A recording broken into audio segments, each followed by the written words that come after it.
Aujourd'hui, je vais revenir un peu sur quoi? Sur quelque chose qu'on a touché la dernière fois.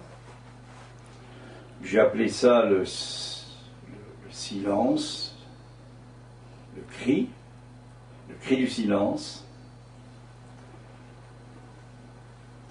Je vais revenir parce que justement on ne peut pas le saisir en tant que tel.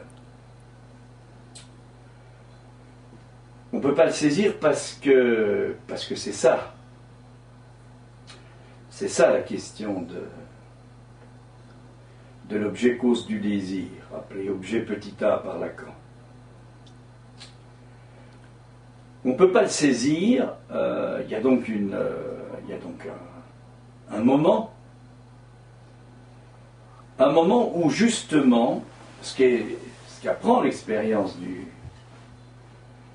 transfert, ce qu'apprend quoi? Le discours analytique. C'est ça, ce moment de passage, de pas, où cet objet petit a est, on dirait, bien assis sur le S2, sur le savoir. C'est un moment insaisissable. Et quand il advient, après, plus rien n'est comme avant. Voilà l'énigme. Et ceci, je le rappelle à nouveau, parce qu'il faut bien le marteler finalement, parce que ça tout fait que justement on fait tout pour l'oublier. On n'arrête pas. Ça, c'est lié au langage. Et notamment à ce que Lacan va appeler, en l'écrivant en un seul mot, la langue.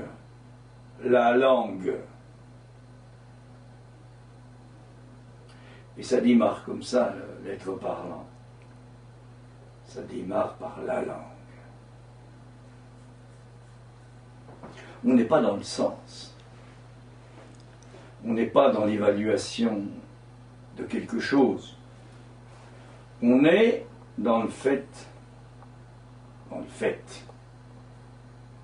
d'entendre. Entendre quoi? Eh bien, je vais lâcher la réponse. Entendre cet autre qui n'existe pas. La voix de l'autre qui n'existe pas. Qui n'existe pas, ça ne veut pas dire que ce n'est rien. Hein, quand on pense, il dit, oh, ben, ça n'existe pas, donc c'est rien. Ben non.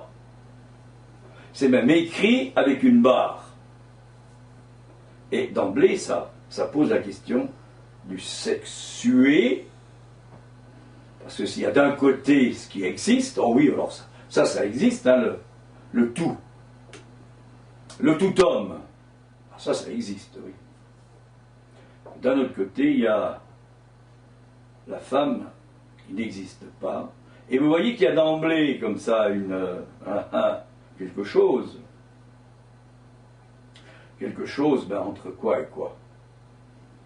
Entre cette dimension de la femme qui n'existe pas et celle de l'autre qui n'existe pas, et qui avec une barre sur le grand A, et en rajoutant le grand S, signifiant,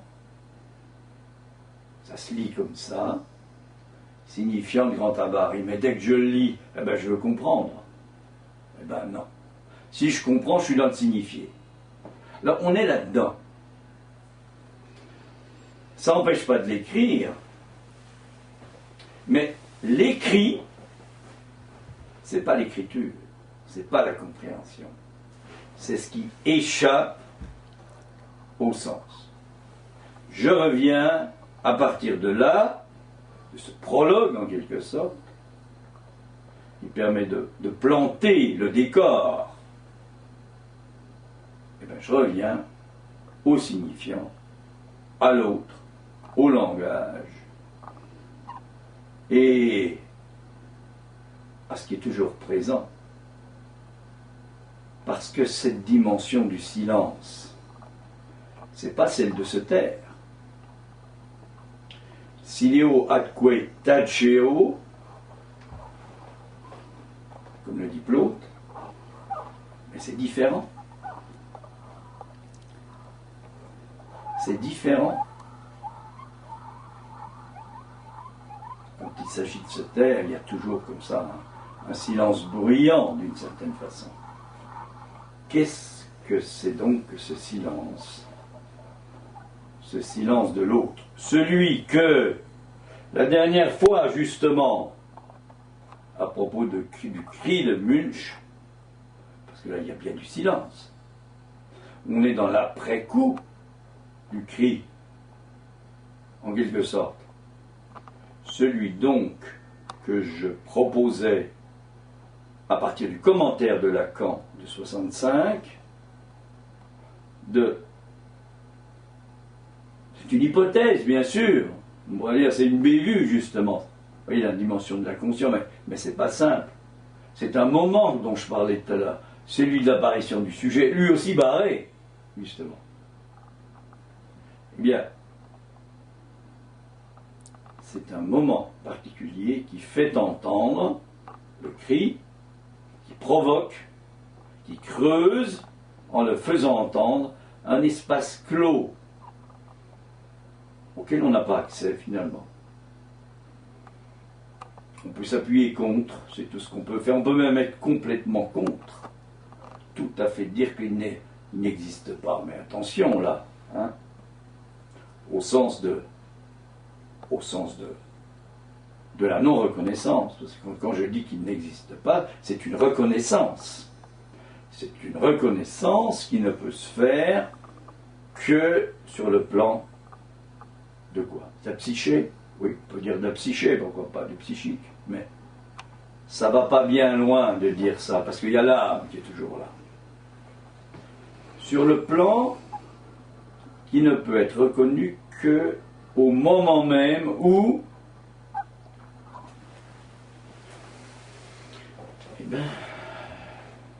où défaille quelque chose. Voilà. Où il y a un défaut. Où il y a quelque chose qui faute. Parce qu'il y a eu faute, il y aurait eu, on va dire. Il y aurait même faute à une certaine jouissance. Lacan séminaire encore.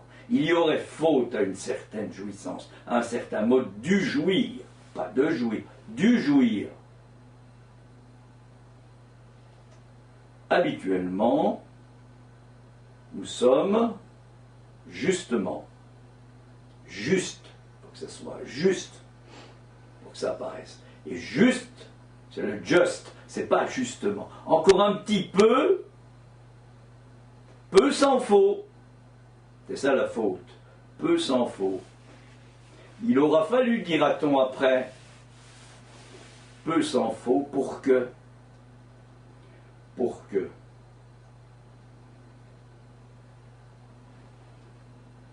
ce qu'il faut, c'est-à-dire que cette faute à une certaine jouissance,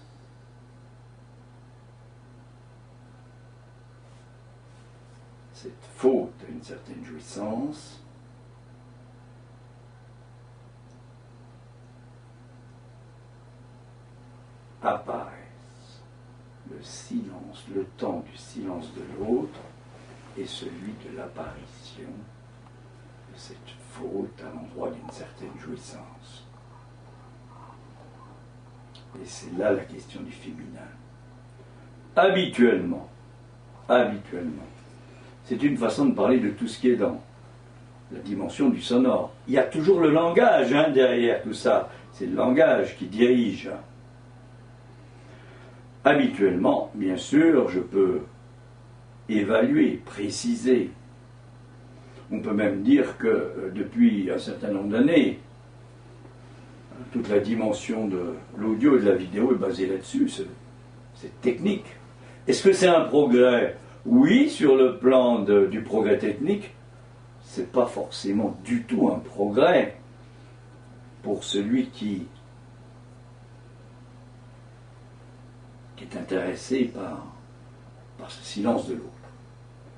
Alors, attention, ne nous égarons pas, ne retombons pas dans l'ornière.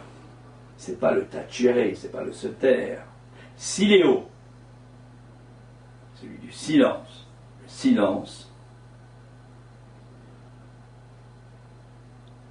Il faut même qu'il y ait quelqu'un qui parle pour qu'il apparaisse. Là, maintenant, je suis en train de parler. Mais, justement, comme le cri, hein, eh bien, je crée, de façon énigmatique, sans du tout le vouloir, je dirais sans le savoir, ce silence de l'autre, et je peux l'entendre à votre silence, justement.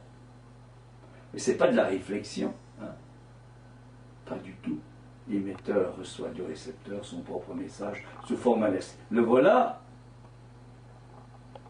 le silence, c'est-à-dire quoi?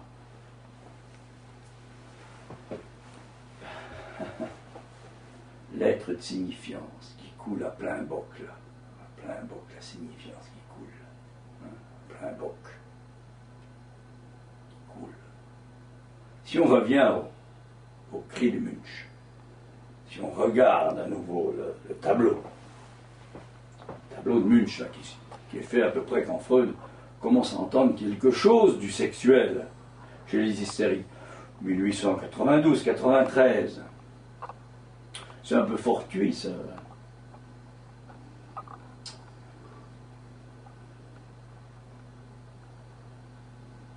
Cette simultanéité. Eh bien, ce qu'on va voir, c'est que bien sûr, on a un premier plan, et puis un plan à l'arrière, un plan derrière. On peut dire que, d'une certaine façon, il y a un être là, finalement particulier, hein, très particulier, d'autant plus qu'il se bouche les oreilles. Et puis, il ouvre grand la bouche. On se demande bien ce qui passe là. Puis derrière, vous voyez, il y a un espace silencieux, on peut dire ça. Un espace comme ça, dont la caractéristique, c'est d'être quelque peu compact, comme s'il y avait des rencontres de mouvements,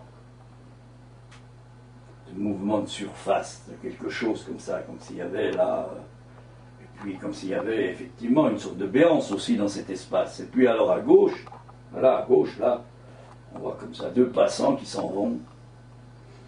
Et puis il y a cette ligne là, hein, qui est derrière celui qui est devant, là, un peu comme une barre, comme s'il était séparé. Là, je vous fais de la description. Pourquoi pas? On est sur un plan, et on est dans la stricte continuation du moré géométrico des Grecs. Et on pourrait dire que justement, il y a comme ça cet être parlant qui ouvre la bouche, là, et qui vient de crier. Nous sommes après, comme je l'évoquais tout à l'heure.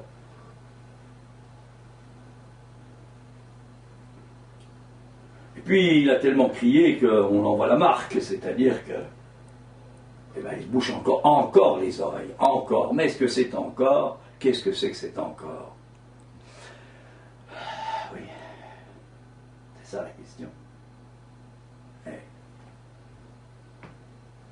Est-ce que ce ne serait pas autre chose? Hein, c'est pas non seulement, mais c'est encore non solum, mais c'est des siam en latin. Non, c'est pas tout à fait ça. C'est pas cet encore là. Il y a quelque chose qui a à voir avec quelque chose qui est une trace. Alors je vais vous faire une petite confidence quand même, hein. C'est quand même pas rien ça. Quand on chante, hein, quand on apprend là.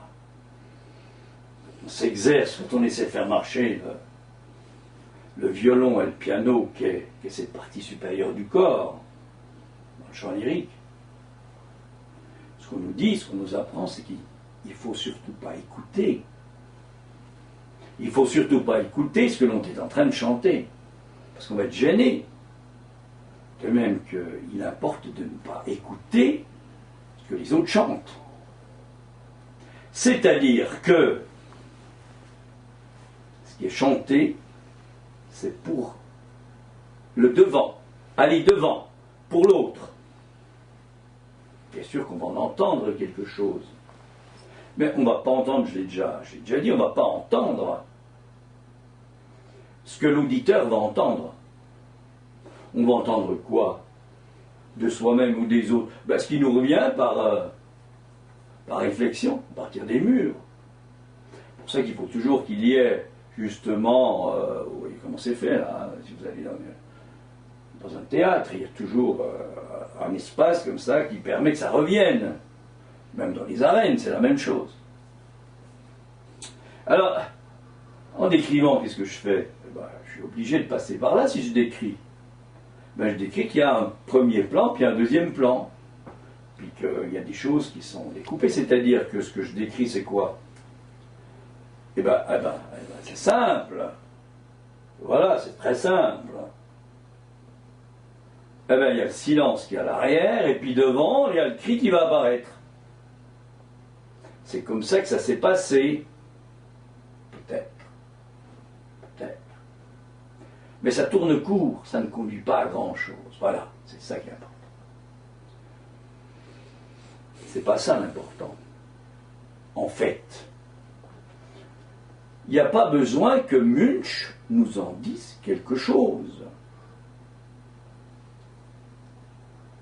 Ce que l'on pourrait dire, qu'est-ce qu'on pourrait dire? Alors essayons pour dire d'aller, je reprends le séminaire de l'an dernier, hors de ce de ce plan. Ce que l'on pourrait dire, c'est que si nous sommes dans l'après, c'est parce que nous n'avons pas pu saisir le heure, le bol heure, en deux mots, H-E-U-R, la fortune de ce temps, de ce moment, de quoi? De cet aspect particulier, de la voix, qui n'a plus de modulation, qui n'a plus de coupure, qui est continue, qui se déploie. C'est ce qu'on appelle le cri. Alors, le cri, qu'est-ce que c'est?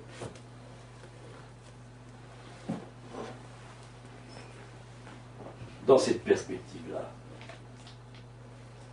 essayons, je dirais de penser, bien sûr on peut essayer dans l'après-coup, essayons peut-être d'y voir justement quoi? Mais ce qui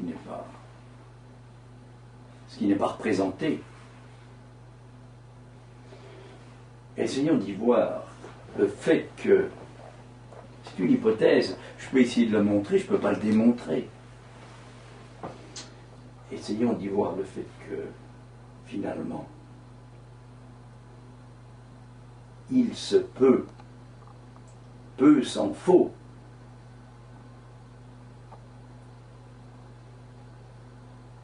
peu s'en faut, quoi? Peu s'en faut, nous sommes justes. Juste. C'est le juste, la justesse, c'est pas la justice. Nous sommes justes dans le temps où il est possible de s'approcher, de toucher du doigt. Quoi?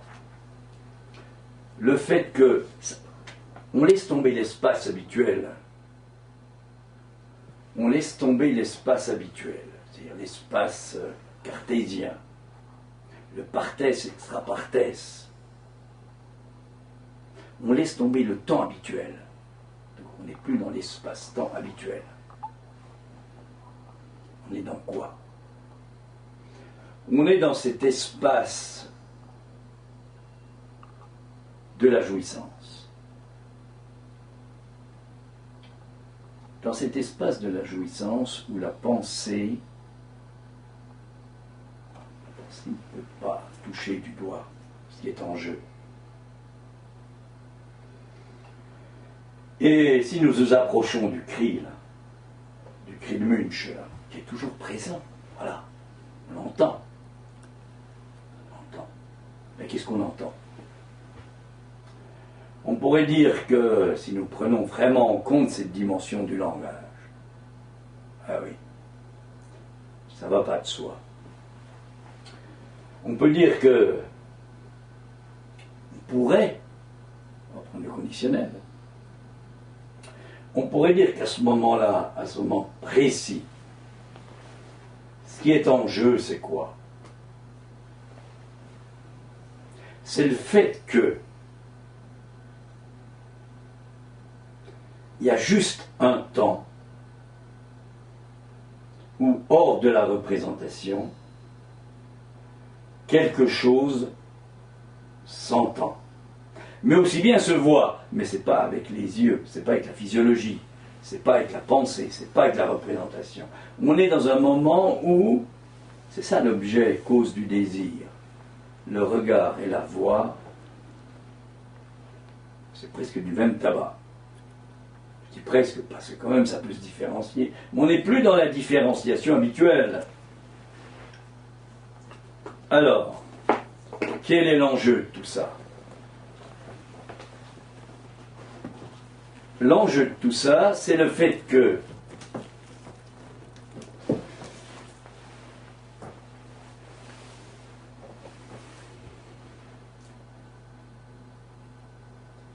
l'enjeu de tout ça, c'est le fait que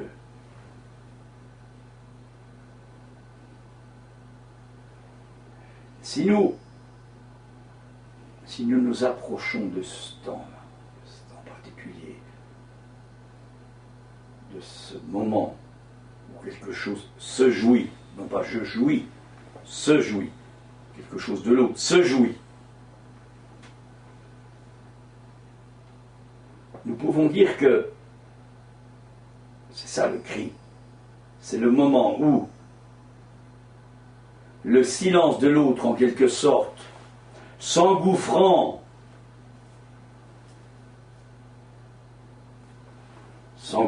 dans cet orifice-là, qui est là devant nous, on voit que ça le réel. Eh bien, le cri est ce qui fait entendre, ce qui provoque le silence de l'autre. Autre, évidemment, depuis que j'en parle, là, c'est grand A, hein, grand A barré. C'est-à-dire que le cri est justement ce temps où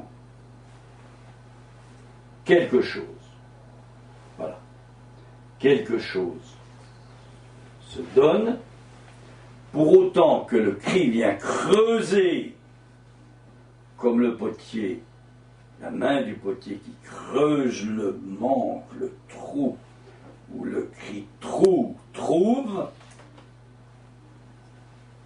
le quelque chose qui va révéler, c'est peut-être pas le bon mot révéler, qui va faire apparaître le silence de l'autre. C'est difficile d'en parler de ça. C'est très difficile d'en parler. Ouais, c'est très très difficile d'en parler.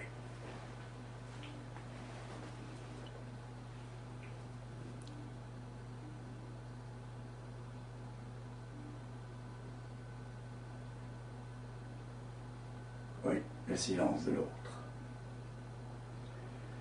Alors l'hypothèse, c'est quoi? C'est que cette rencontre du discours analytique et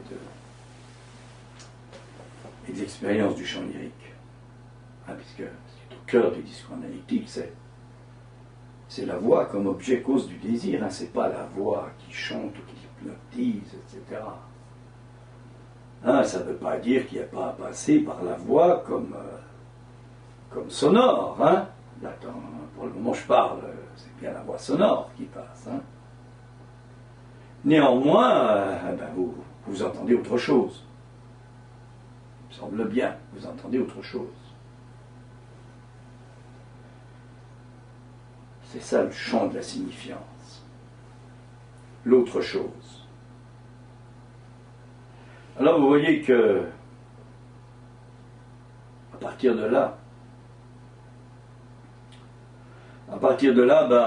oui, on peut peut-être s'approcher un petit peu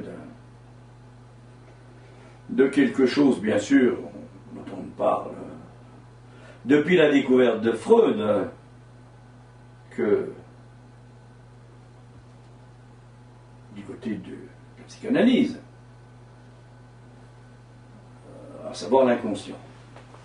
Et du coup, l'inconscient, oui, c'est très ambigu chez Freud. Hein. C'est pas comme ça quelque chose qui est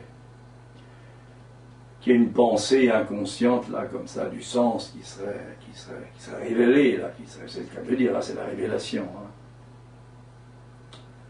Et puis, ce qui a été révélé, c'est quelque chose de l'ordre du sens. Mais là, on est dans la religion. Hein.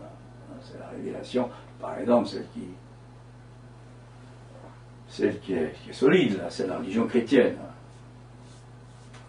Alors, il y a quand même un truc, c'est que les chrétiens, ils ont horreur d'autre chose. Là, quand on dit les chrétiens, ils ont horreur de ce qui leur a été révélé. Ah oui, parce que c'est pas ça, en fait, qui a été révélé. Bien sûr. Comme les psychanalystes, d'ailleurs. Ils ont horreur de... Pourquoi pas, après tout? De ça, c'est ce que j'essaie de dire. Ah oui. Ah oui, on a appelé ça comme ça. Le psychanalyste a horreur de son acte. Voilà.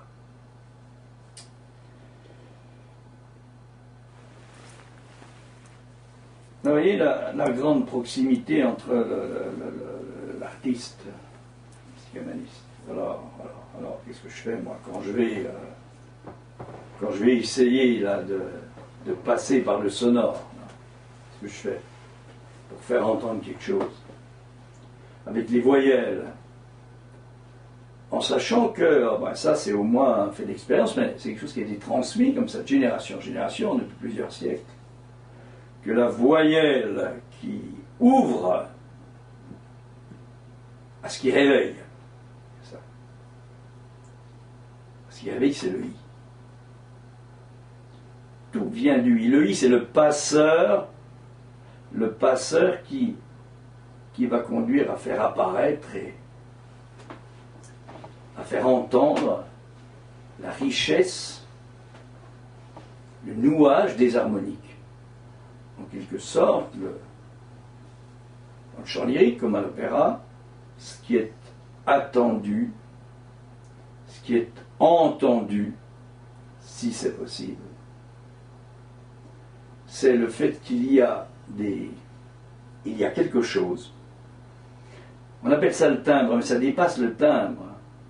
Il y a quelque chose dans la voix qui d'ailleurs peut être tout à fait insupportable, hein, bien sûr, évidemment.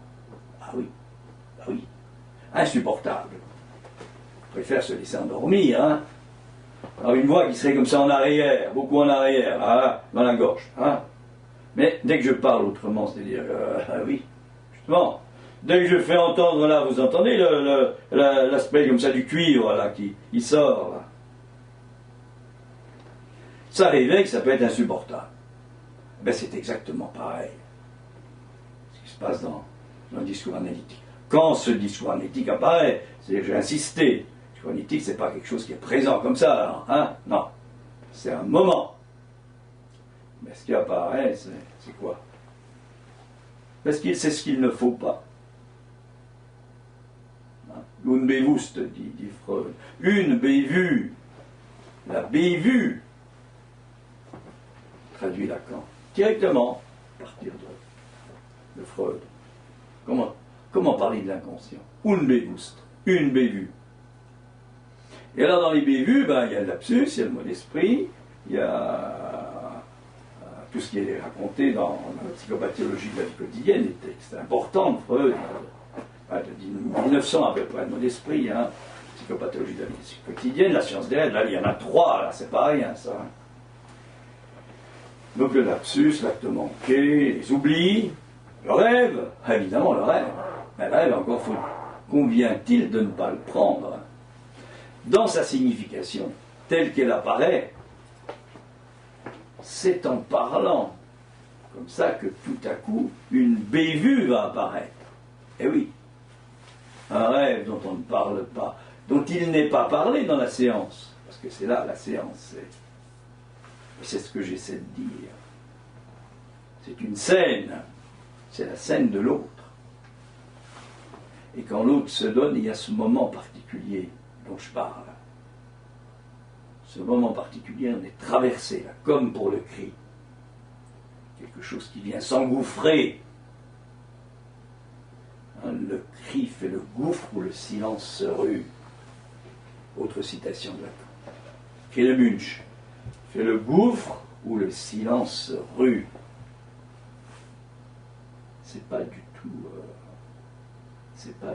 simple. Il fait entendre le silence comme cet espace clos particulier dont je parlais tout à l'heure. Il sculpte, il creuse pour faire entendre le silence. Alors, oui, on a fait, pourquoi pas, évidemment, parce que ce que je raconte là, quand même, ça casse la tête. Hein. Ça va pas, c'est pas bien. On va pouvoir donner du sens aux cris, oui, notamment à l'opéra, hein. Ah oui, ça, c'est le discours du tout homme, ça. C'est le discours du tout, c'est le discours du signifié. Pourquoi pas? Pourquoi pas? Bah oui. Mais ça n'est pas ça. C'est un discours analytique.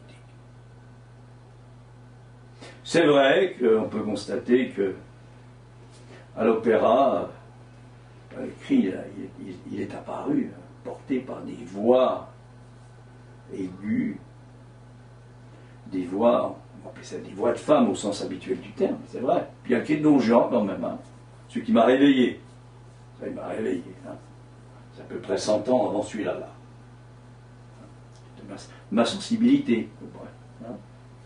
Ça c'est Mozart, c'est le génial Mozart. Il en aura fallu un. Parce que c'est du côté de l'un, mais pas de l'un fusionnel que ça joue. Du côté du un par un. On n'en revient là. Et, puisque c'est du féminin dont il s'agit, c'est du côté du une par une. Alors, je vais m'arrêter bientôt là sur quelque chose là pour peut-être pour vous donner quelque chose là, comme ça, à vous mettre sous la dent là jusqu'à la prochaine fois. On est quand même drôlement tordu. Hein. Tout nous porte comme ça à rester dans le sens. Tout nous porte du côté de ce qui a été défini, là, comme le Moré géométrico, il y a les hommes d'un côté, les femmes de l'autre. Saint-Paul a vu ça il y a très longtemps. Bon. On pourrait dire qu'Aristote aussi, il a vu ça, etc. Mais il a vu un peu autre chose aussi, Aristote.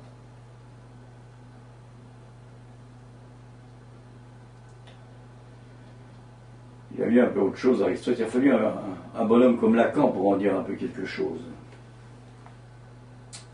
Allez relire le chapitre intitulé Freud et Aristote dans le séminaire encore. Ça vaut le coup parce que là c'est là qu'il est inscrit ça. Il y aurait juste, il y aurait faute, juste une faute, juste faute. Juste ce moment-là, il commence le séminaire, je crois, qui suit par cette importance du juste, là, du juste, du temps, du just. Il y aurait faute à une certaine jouissance. C'est pour ça qu'il y en a tant qui ont fait des commentaires, dit-il. Enfin, il fallait quand même bien que ça les remue un peu quelque part. Ils ont fait des commentaires parce qu'il y a quelque chose dans ce que dit Aristote. Eh oui. Mais ces commentaires, c'est toujours pareil. Il y a le dit des commentaires, mais comment dire quelque chose du dire, si ça les tracasse tant, ce qu'a dit Aristote. Hein? Mais ça continue. Hein? C'est qu'il y a un dire. lorsque j'essaie de dire, c'est la dimension du dit. Parce qu'il est possible, c'est la dimension du possible. Il est possible que, à partir du dit, un dire soit énoncé. Par exemple, en permanence dans les dits, si ce dit, c'est un dire, à savoir une impossibilité du rapport sexuel. Pourquoi? Parce que, comme je l'évoquais, je crois, tout à l'heure, c'est le fait qu'il y a d'un côté le tout homme, bah ouais, c'est le tout, bah ouais, c'est le tout juste, c'est pas du tout le juste dont je parlais tout à l'heure, mais c'est aussi c'est le tout faux. Il a tout faux. Le tout est faux. Il y a faute. Il y aurait faute à une certaine jouissance. Le tout est faux. Le discours du tout homme, c'est celui que d'une seule partie du sexe. La partie homme. Ah, d'accord, ben, c'est une éthique de célibataire. Reprends Monterland. Pourquoi pas? Vous pensez que c'est autre chose qui est attendu du psychanalyste? C'est autre chose qui est attendu du psychanalyste. Il est mordu par le silence de l'autre. Il est mordu. Et il y a quelque chose là comme ça qui le pousse, c'est ça, je crois, là, la dimension du pulsionnel, quelque chose qui pousse à aller creuser, façonner, sculpter par le son des voyelles, dans le son des voyelles, quelque chose d'insaisissable, qui n'est pas ça, qui n'est pas le son, cet objet voix particulier, qui lorsqu'on l'apprend, est de l'ordre du cri, dans la mesure où c'est quelque chose qui n'est pas très modulable. Il faut arriver à ce que les harmoniques puissent, sous l'effet de la pression de l'air, c'est ce que je connais surtout, notamment les harmoniques dans les aigus, sous l'effet d'une certaine pression de l'air, c'est important, il y a une mécanique quand même, il y a quelque chose du corps, alors là, je vais vous en dire une bonne, hein, je ne sais pas si c'est ça, je nage là-dedans. Et bien peut-être bien justement, quand ça apparaît, quand tout à coup apparaît le contre-ut là, on ne l'avait jamais entendu. Et bien si le contre-ut c'était comme une bévue,